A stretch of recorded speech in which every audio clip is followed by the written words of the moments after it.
So as we've seen, Dante has spent some marvelous time looking at three separate scenes carved into the marble of the mountain. Virgil, however, is aware that this could go on for a long time because as a poet, as an artist himself, Dante is fascinated by the creativity that he sees before his eyes. So Virgil says, okay, enough of that, time to go on. Here they come, though with slow steps, the poet murmured. They will direct us to the next ascent.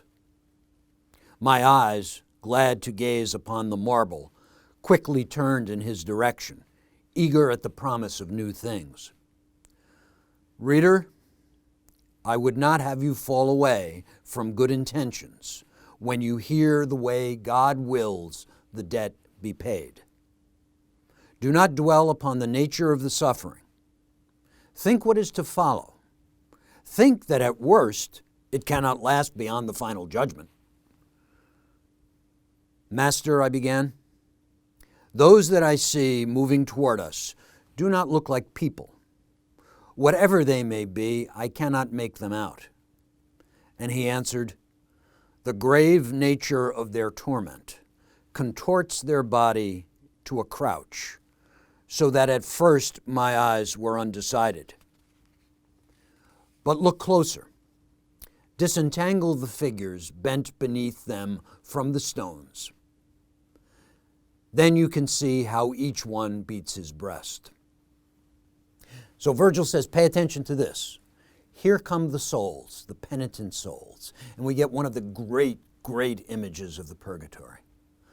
Souls so bent down with the weight of boulders placed upon their back that they're hunched so low they look like stones with feet. That's why Dante says, I can't make out what this is. Virgil says, okay, separate the stone from the little bit you can see under it. You will see them beating their breast in an act of penitence.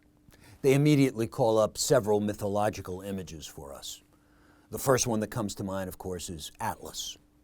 Atlas, who has to hold up the world, the biggest of all boulders, carry it eternally as a kind of penance, although it's a punishment for him, a punishment for being too proud. Atlas is the classic origin of a phrase that we sometimes use, acting like someone who has the weight of the world on their shoulders. That's a way of saying someone who is proud. Someone who thinks the whole world depends upon him or her. And this is a punishment indeed. But it's also an illusion. And the penitent souls who are carrying these large boulders on their back, another analogy would be to Sisyphus pushing his rock eternally up the hill only to have it fall down again. These are all images of pride and the necessity to recognize over and over again that the reality, or rather the feeling, that one bears the weight of responsibility for everything and everyone, and therefore should be able to arrange everything and everyone, is what the Greeks would call hubris, an illusion which overreaches reality. In order to be a healthy mind, a sane mind and spirit, you have to be able to bear the weight of reality. And that weight of reality is heavy, even crushing. But unless you learn to do it, and do it willingly, you can't live in reality. You'll be a fugitive from reality. So Dante says, he actually, one of the very few times in the comedy, he actually makes a little joke here and says, don't worry, it's not forever. At worst, it can only last until the last judgment. And we're not sure exactly when that could be. It could be at any moment, or it could be a long, long time. There is a serious point he's making here. The whole idea behind the virtual reality of the seven terraces is that the souls who are doing repentance, because they don't have real bodies, require much, much more time doing these penances than they would if they had bodies, because the body makes it immediately real and you don't have to depend solely on the power of the virtual reality. But they didn't do that while they were alive, so now they have to work it out much more laboriously here in Purgatory. And as a result of that, Dante offers the following admonition. O vainglorious Christians, miserable wretches, sick in the visions engendered in your minds, you put your trust in backward steps. Do you not see that we are born as worms? Though able to transform into angelic butterflies that unimpeded soar to justice. What makes your mind rear up so high? You are, as it were, defective creatures, like the unformed worm, shaped from the mud. To hold up roof or ceiling, as a corbel does, we sometimes see a crouching figure, its knees push up against its chest, and that unreal depiction may arouse in him who sees it real distress. Such were these shapes when I could make them out. They were indeed hunched over, more or less, depending upon the burdens on their back. And even he that showed the greatest patience, weeping, seemed to say, I can no more. In this culminating metaphor of Canto 10, Dante puts the proverbial poetic pedal to the metal and pushes his point as hard as he possibly can.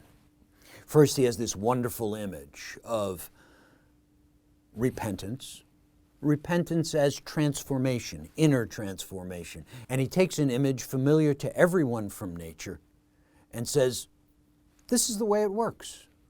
You start off a worm. Remember the idea of humility?